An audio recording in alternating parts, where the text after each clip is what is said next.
एमिति भी आसे मृत्यु राम नाम चलीगला जीवन प्रवचन देवा बेले चलीगला प्रवचकों प्राण।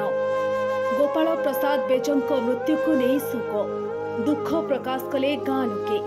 मृत्यु केतेबेले कहा पाखरे आसी पहुंची जीवो ताहा कहिबा असंभव।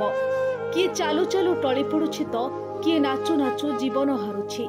हठात मृत्यु को जदिओ परिवार और पाख पड़ोशी ग्रहण करि पारंती नाही, तेबे एभली मृत्यु घटना एबे अधिकांश समय देखा मिलुछि।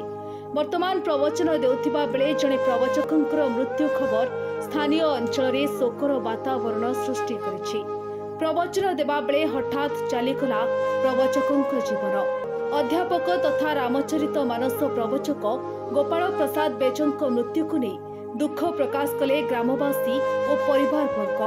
आमर 3 दिन प्रोग्राम पई आमे कॉन्ट्रैक्ट हेतला सारंग सहित आमर साड़ा हरिपुर राम मंदिर रे गतकाली आस्थिलु। गतकाली प्रोग्राम सारी के आमे घर को जाइथिलु।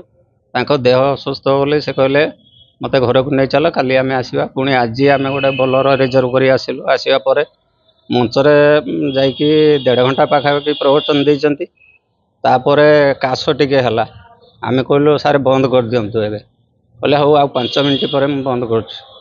किंतु 5 मिनिट पर कहले कर्मकर्ता मान को कहले मत आज्ञा क्षमा करें मु आपन को समय दे पारुनी हरी कथा आपन आगे कहि पारुनी आ मो देह दुर्बल है मु मेडिकल बर्तमान जीवी कहीकि मंचर ओह्लैकी गले तापर गाड़ी पाखक चलिकी सारे आसवा पर आम धरिकी भद्रक मेडिकल आसलु बाटर देहांत हो गला। किंतु से गवर्नर अवार्ड प्राप्त अच्छा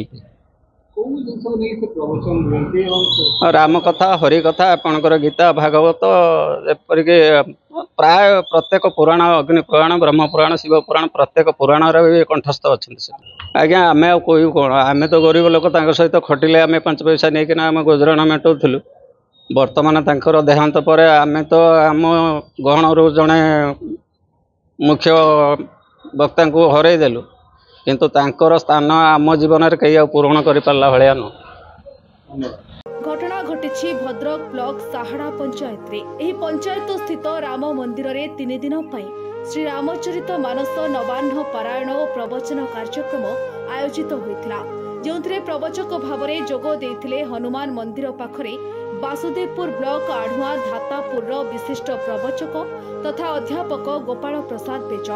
तेबे गतकाली द्वितीय दिवस संध्यारे प्रवचन देउथिबा बेले से हठात असुस्थ होई पड़िथिले।